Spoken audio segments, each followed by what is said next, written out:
जनाब, हमने supreme court के अंदर तो एक एप्लीकेशन फ़ाइल की है जिसका हम खुलासा जजेस के सामने करेंगे, मगर आपके तवज्जुह से मैं आवाम को बताना चाहता हूँ कि जब सियासी मामलात होते हैं और ख़ास तौर पे वो मामलात बलूचिस्तान से जुड़े हों तो किस हद तक की मैनिपुलेशन का शिकार सुप्रीम कोर्ट ख़ुद है।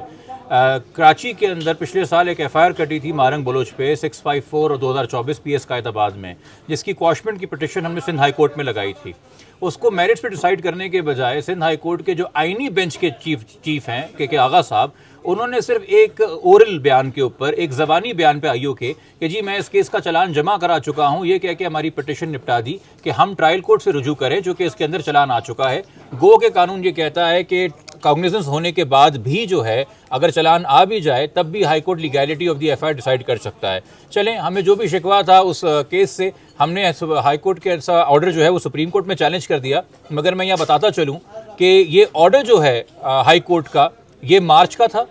और अगस्त में जाके वो चलान जमा हुआ है। यानी कि झूठ की ये हद थी कि 6 महीने तक वो चलान जिसका कह चुके और जिसका हाई कोर्ट में लिख चुके कि जमा हो चुका है, वो 6 महीने तक इंसानी दहशतगर्दी की अदालत में जमा नहीं हुआ। और फिर अल्लाह अल्लाह करके फाइनली हमें 12 सितंबर को मैसेज आया, जो हमने CPLA 930 के फ़ाइल की थी, जो पहले हमने कराची में फ़ाइल की, जिसको खुद ही सुप्रीम कोर्ट ने इस्लामाबाद लगवा दिया हेयरिंग के लिए कि जी आपका केस लग गया है, रेगुलर बेंच के पास लग गया है, जिस बेंच की सदारत जो है वो जस्टिस हाशिम काकर साहब कर रहे हैं।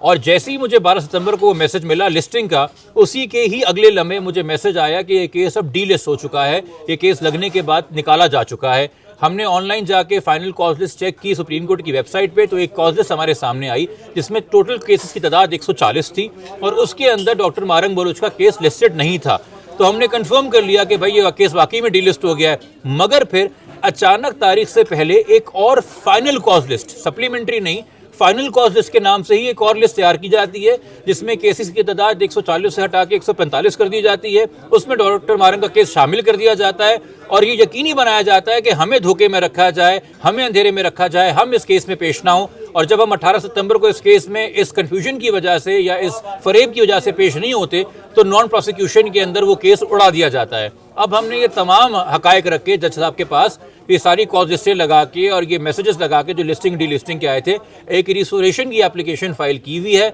ये केस ऑलरेडी ट्रायल कोर्ट में एक्विटल एप्लीकेशन पे ऑर्डर के लिए लगा हुआ है, 3-4